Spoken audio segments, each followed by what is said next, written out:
오늘 말씀 요한복음 20장 11절에서 23절 말씀입니다.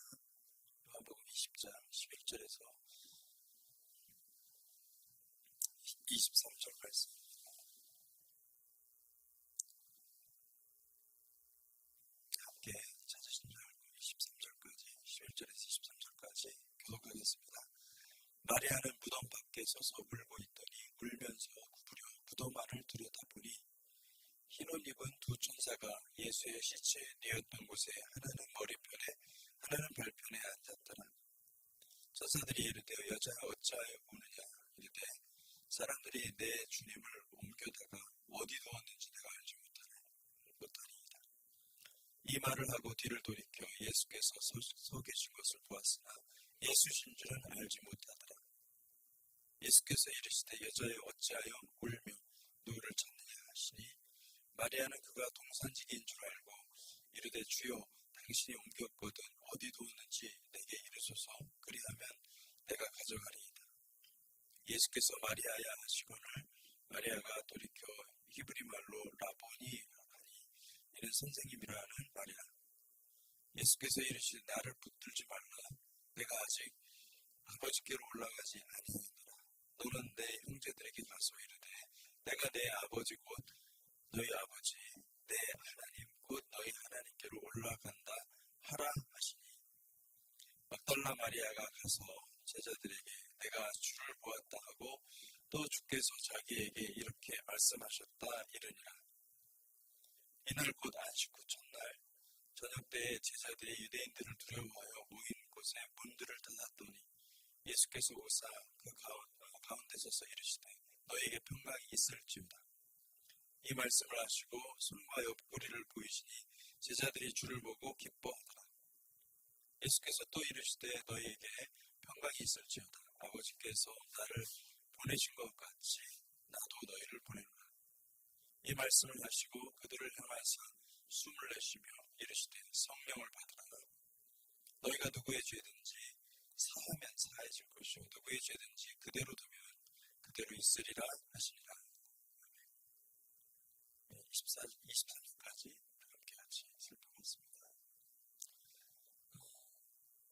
우리 요한복음 19장은 예수의 십자가 처형의 이야기고요. 그리고 이제 20장도 그 십자가 처형에 남긴 그 암울한 영혼이 배어있는 것을 볼 수 있습니다. 예수의 제자들은 마지막 순간에 주님을 떠나버렸지만은 성령께서는 예루살렘을 떠나지 말고 그들이 계속해서 그곳에 있도록 하나님께서 성령께서 붙드신 것을 볼 수가 있습니다. 제자들은 알지 못한 어떤 힘에 이끌려서 십자가 처형 후에도 며칠간 그곳을 떠나지 않고 있었던 것입니다. 그들이 굉장히 두려웠을 것입니다. 두려웠고 진짜 이 자기 앞에 일어난 일들을 보면서 망연자실할 뿐만 아니라 두려웠기 때문에 떠나야 되는데 떠나지 않고 그곳에 계속 같이 모여 있었던 것입니다. 막달라 마리아가 이 빈 무덤을 제자들에게 고지했을 때 제자들은 당황하고 적지 않게 놀랐을 것입니다. 성령께서 그들을 붙들고 계셨지만 아직도 그들은 성령을 받을 준비가 되어 있지 않았었습니다. 20장 6절에서 10절에 보니까 시몬 베드로는 따라와서 무덤에 들어가 보니 세마포가 놓였고 또 머리를 쌌던 수건은 세마포와 함께 놓이지 않고 딴 곳에 쌌던 대로 놓여있더라. 그때야 무덤에 먼저 갔던 그 다른 제자도 들어가 보고 믿더라. 그들은 성경에 그가 죽은 자 가운데서 다시 살아나야 하리라 하신 말씀을 아직 알지 못하더라. 이에 두 제자가 자기들 집으로 돌아가니라. 그 제자들은 그때 당시에도 하나같이 성령의 음성을 듣지 못하고 있었습니다. 그 자리에 성령께서 계시며 그들에게 명확한 증거를 보여주셨지만 자기 눈앞에서 그 십자가에 매달리신 그 주님의 모습을 분명히 보았던 그 제자들은 죽임당하신 주님께서 다시 사셨다는 사실을 전혀 깨닫지 못하고 있었습니다. 그들이 믿은 것은 그냥 그 사실, 그 주님의 몸은 없고 주님의 몸을 감쌌던 이 세마포와 머리수건만 되어 있다는 것, 그 이상한 사실을 믿었던 겁니다. 여기서 보니까 그들이 믿었다 이렇게 얘기를 하지만 그 믿음은 그러니까 그냥 단순한 것만 정말 안 계시네 이걸 믿었다는 것입니다. 이 8절에 그때야 무덤에 먼저 갔던 그 다른 제자들도 제자가 들어가 보고 믿었다 그렇게 얘기를 하고 있는 것입니다.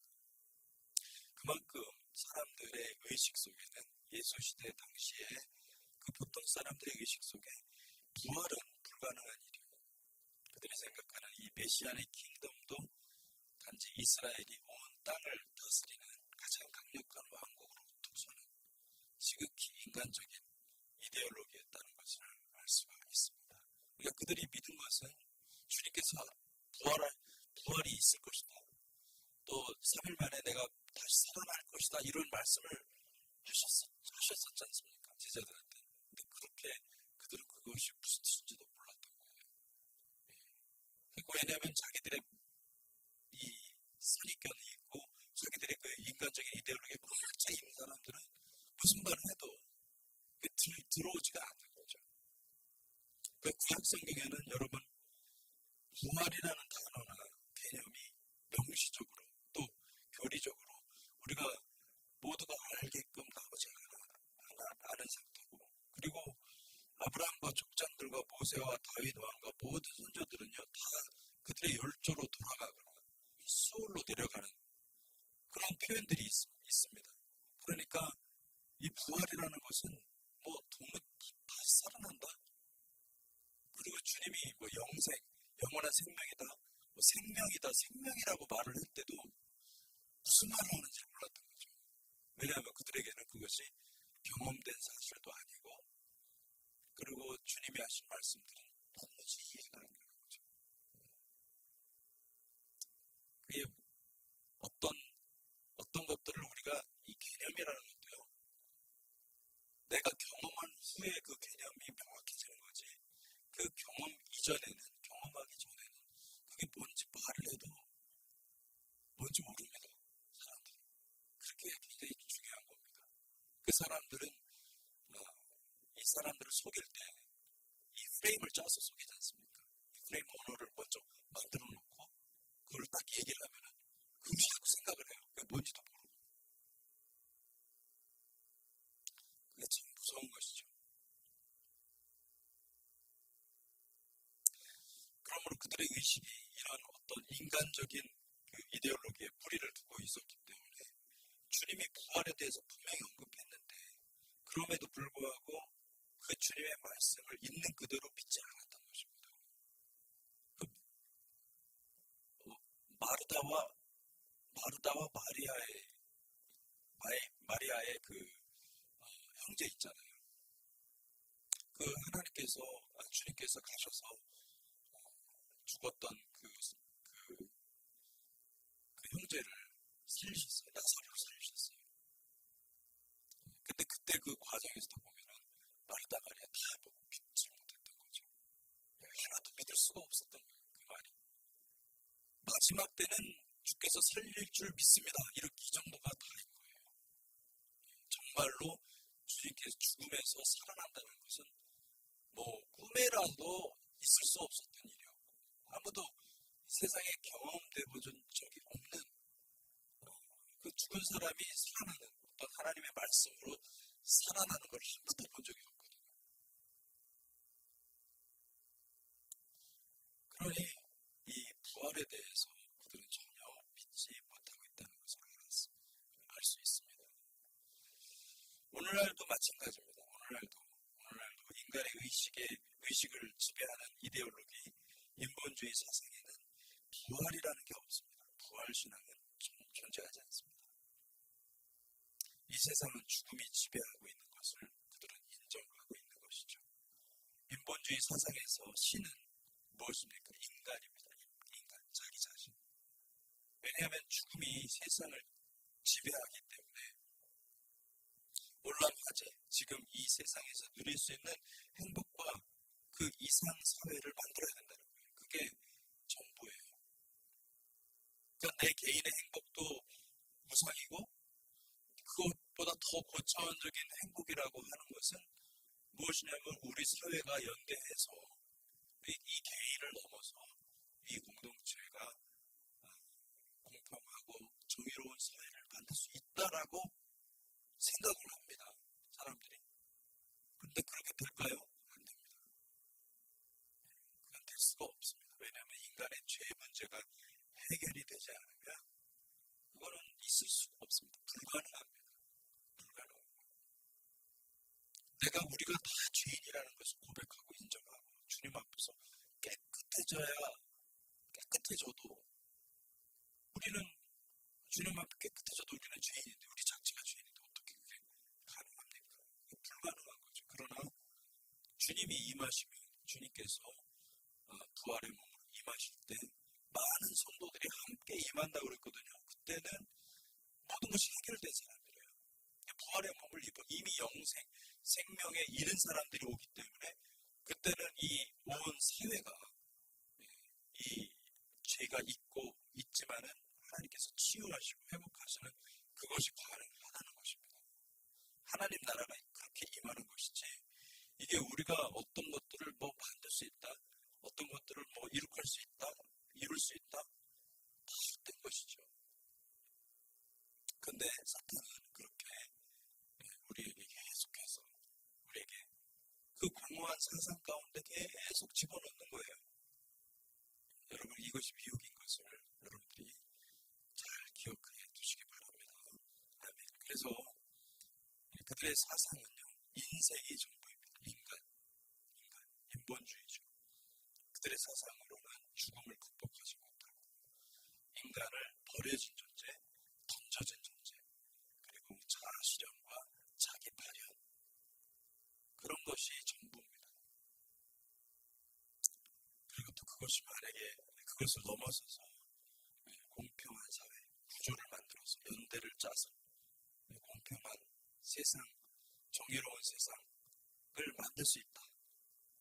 다 모든 것이 사탄의 미혹이라는 것을 기억하시기를 바랍니다.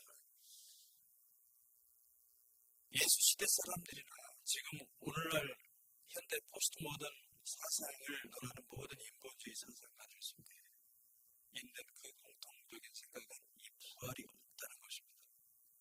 영원한 생명 같은 것은 없으니 이 땅의 왕국 건설을 우리가 해야 된다. 우리가 깨어나서 우리가 연대를 짜서 만들 수 있다.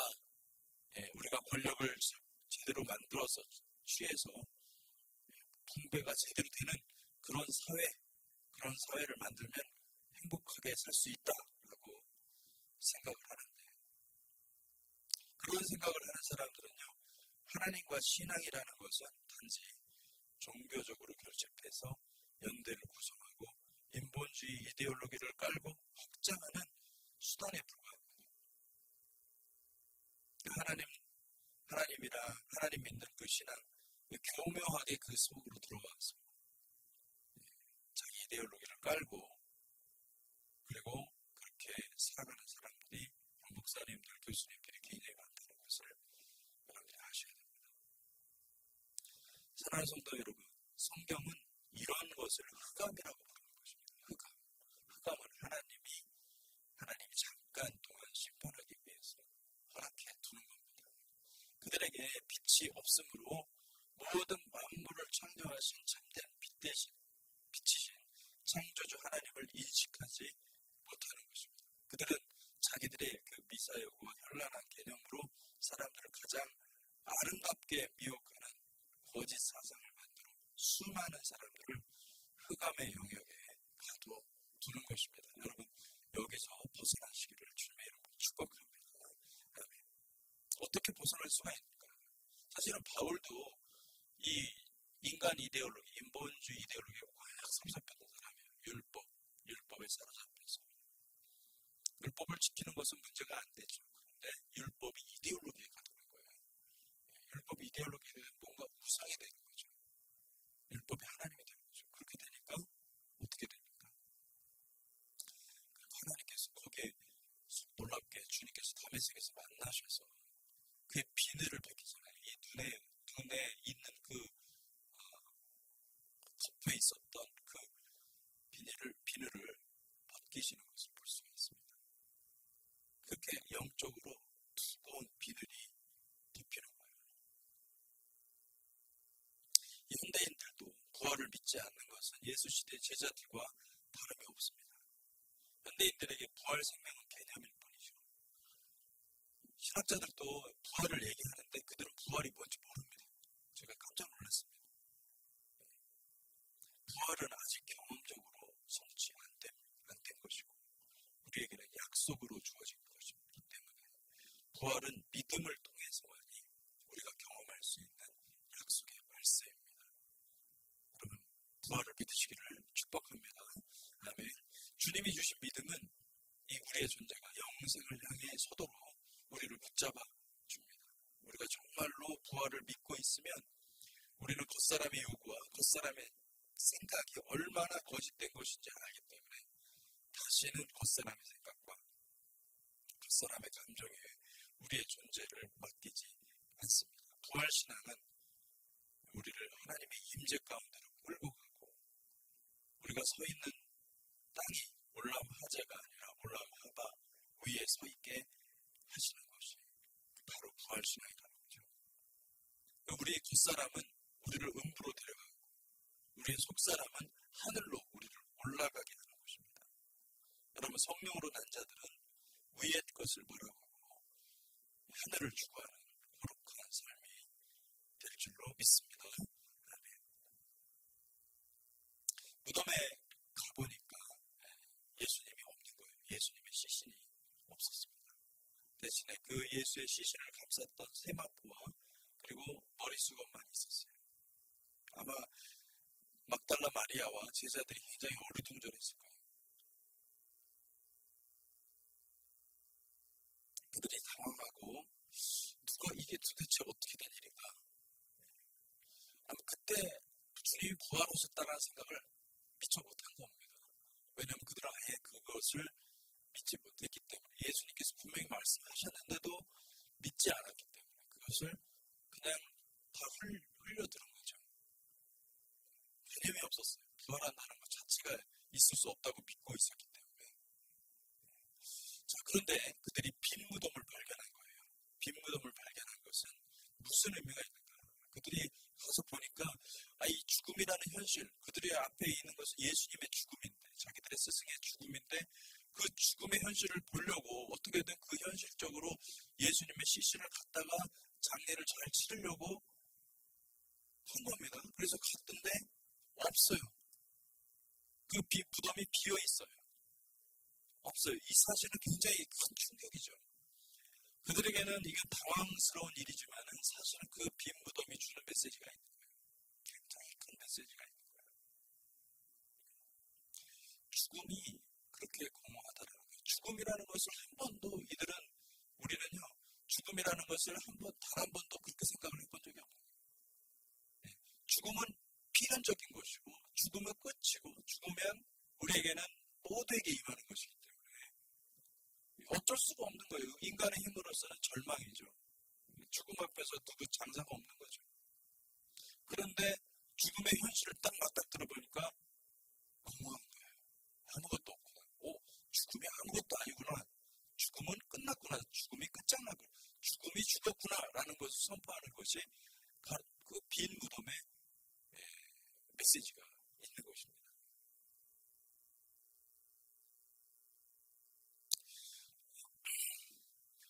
여러분 우리가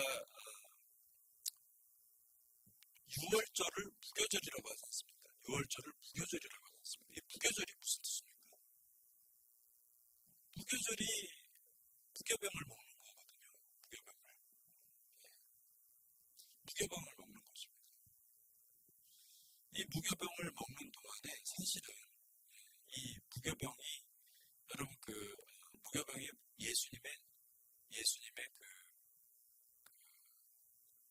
예수님의 몸을 말하는 거예요. 무교병이. 근데 아프리코만이라고 있어요. 그거는 세마포를 네모나게 잘라가지고 거기다가 맞자를 넣고 맞죠. 그 유교병을 놓고 덮어서 그것을 세 개로 만들어 놓고 그 중에 하나를 숨깁니다. 그걸 찾는 거 유대인들의 풍습이에요. 참 놀랍게도 그게 뭐냐면은 그게 바로 빈 무덤인 거예요. 어디 갔냐는 거예요. 어디 갔냐? 사람들이 찾는 거예요. 어디 갔냐? 어디 갔냐? 그들이 유대인들이 메시아를 찾는 거예요. 메시아를. 지금도 메시아를 찾는 겁니다. 잃어버린 그 조각, 떡 한 조각을 찾아서 그들은 지금도 찾고 있는 것입니다. 비어 있어요. 없어요. 없어요. 있어야 되는 주님의 몸이 없는 거예요. 요셉의 이야기에서도 요셉을 팔려고 구덩이에다가 넣어놨어요. 그 빈 무덤, 그 무덤이거든요. 똑같아요. 구덩이를 파듯이 여기 이 무덤도 여러분 우리처럼 이렇게 산소 만들어 놓고 하는 무덤이 아니기 때문에 구덩이를 판 거예요. 구덩이를 깊이 이 돌 구덩이를 만들어가지고 그게 무덤인데 그 요셉을 거기다가 빠뜨려 놔서 죽이려고 그를 처음에는 죽이려고 거기다 빠뜨려 놓거든요. 그런데 지금 미디안 상인들이 지나가니까 팔자. 그래서 유다가 이끌고 그 결정을 해가지고 팔아 넘깁니다. 유다가 팔아 넘기죠. 똑같이 가룟유다가 팔아 넘기죠. 것처럼 유다가 팔아 넘겨서 갔는데 루벤이 와서 보니까 없는 거예요. 비어 있는 거예요. 통곡을 하는 거죠. 그게 이제 이 모습이라고 할 수가 있는 거죠. 그래서 오늘 읽은 이 말씀에 보면 그 마리아가 울고 있는데 천사들을 만나고 또 예수님을 직접 만나는 모습이 있습니다. 그래서 예수께서 15절에 보니까 여자여 어찌하여 울며 누구를 찾느냐 하시니 마리아는 그가 동산지기인 줄 알고 이르되 주여 당신이 옮겼거든 어디 두었는지 내게 이르소서 그리하면 내가 가져가리이다. 여기 주님의 말씀이 참 놀랍지 않습니까? 여자여 어찌하여 울며 누구를 찾느냐. 여자여 어찌하여 울며 누구를 찾느냐. 처음에 마리아여라고 부르지 않고 여자여라고 부르지 않습니까? 여자여 어찌하여 울며 누구를 찾느냐. 이건 마치 이런 말씀인 것 같아요. 저는 묵상하면서 우리가 주님을 잃고 이렇게 울며 주님을 찾는 때가 있겠구나. 여러분 우리가 주님의 임재가 가장 소중한 우리 주님의 임재가 없이는 우리가 살 수가 없는데 교회는 주님의 임재 가운데 있을 때 가장 영광스러운 하나님의 사랑과 하나님의 은혜가 있는 그때라는 것을 믿습니다. 그런데 어느 때가 되면 정말로 교회로 모이기 힘든 그런 때도 올 거라는 거예요. 하나님의 임재가 그렇게 우리에게 소중하고 우리에게 너무나 영광스럽고 흔했었어요. 그런데 어느 순간에 되면은 어둠이 짙게 임할 때 주님의 음성이 이렇게 올 수도 있다는 거예요. 여자여 어찌하여 울며 누구를 찾느냐. 마리아는 한 사람이지 않습니까? 개인이지 않습니까? 그렇죠? 마리아가 그렇게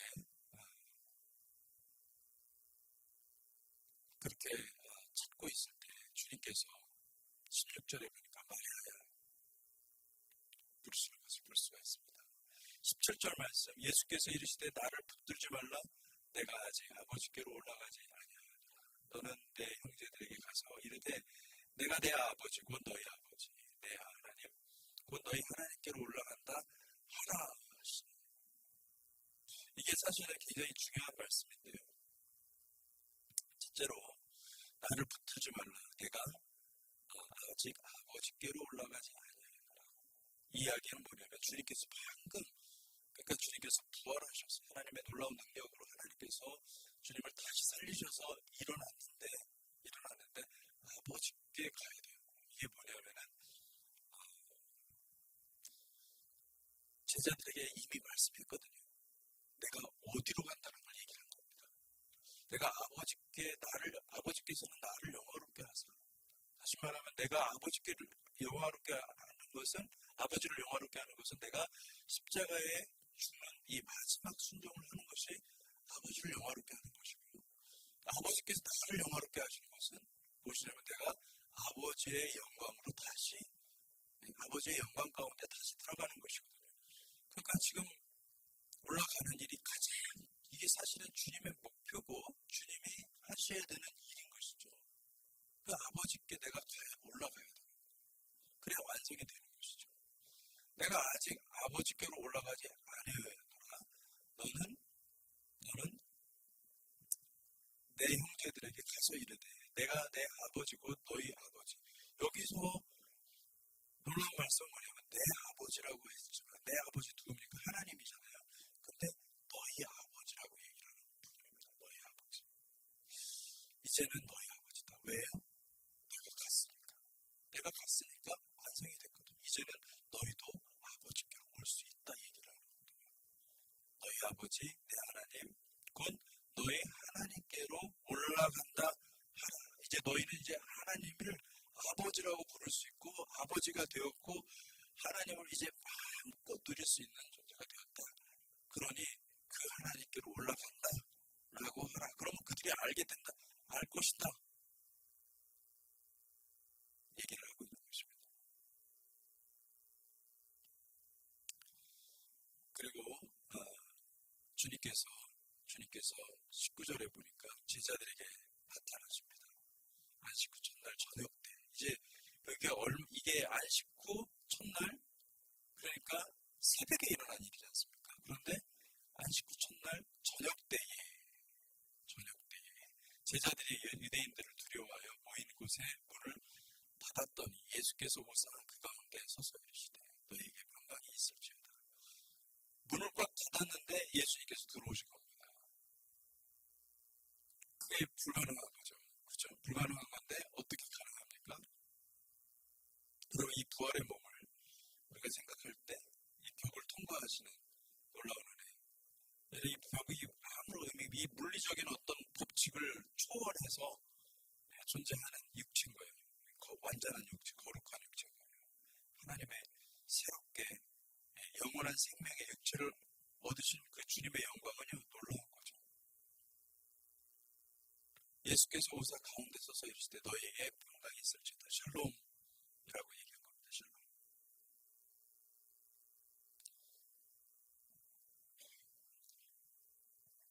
이 말씀을 하시고 20절 손과 옆구리를 보이시니 여러분 이 옆구리가 무슨 뜻인지 아십니까? 옆구리가 히브리어로 보잖아요. 이 옆구리가 갈빗대입니다. 갈빗대. 우리 주님께서 아담을 재우시고 하나님께서 아담을 재우고 그리고 그 갈빗대로 이 옆구리에서 취하사 갈빗대를 취하사 옆구리에서 무엇을 취한 겁니까? 교회를 취한 거예요. 교회를 옆구리에서 아담의 옆구리에서 주님의 옆구리에서 둘째 아담의 옆구리에서 그 사이드 이 갈빗대에서 우리가 그 얘기를 하는 겁니다. 남자와 여자 갈빗대 수가 똑같습니다. 다르지 않습니다. 그거는 이제 잘못된 이야기들이고요. 갈빗대가 그런 뜻입니다. 사이드에서. 근데 이 옆구리에서 사이드에서 이 19장에 보면은 요한복음은 그걸 정확히 묘사를 하고 있거든요. 옆구리를 찔러서 그 옆구리에서 뭐가 나오죠? 피와 불입니다. 피와 불을 순서로 바꾸지 않고 불과 피로 하지 않고 피와 불이라고 한 것은 피는 예수 그리스도의 피요. 불은 성령입니다. 그죠? 물은 의의 물이거든요. 의로부터 나지 않으면 그 뭐예요? 의로부터 나지 않으면 성령으로 난다 라는 뜻이거든요. 의의 물이에요. 물 곧 성령이라고 하잖아요. 그죠? 그리고 피와 불과 성령은 하나님. 이게 뭘 말하는 겁니까? 성령의 역사를 말하는 거예요. 그것은 무엇이냐면 교회를 위해서 하나님께서 예수 그리스도의 십자가를 통해서 우리에게 주시는 가장 강력한 것은 피, 용서의 피와 예수 그리스도의 구속을 통해서 십자가를 통해서 우리에게 주시는 용서의 말할 수 없는 그 용서와 우리를 덮으시는 우리 죄를 씻어주시는 그 피와 또 물, 성령의 정결케 하시는 성령의 우리를 보호하시고 정결케 하시고 완전하게 하시는 그 성령님의 보호하심 그것이 교회에게 주신 하나님의 능력이라는 거예요. 그것을 통하여서 성령을 통하여서 마침내 무엇이 만들어집니까? 주님의 신부 공동체가 만들어지는 것을 믿으시기를 축복합니다. 우리 같이 기도하겠습니다. 하나님 아버지 우리에게 성령을 부어주시고 하나님 그 성령 가운데 거할 수 있게 하시니 감사합니다.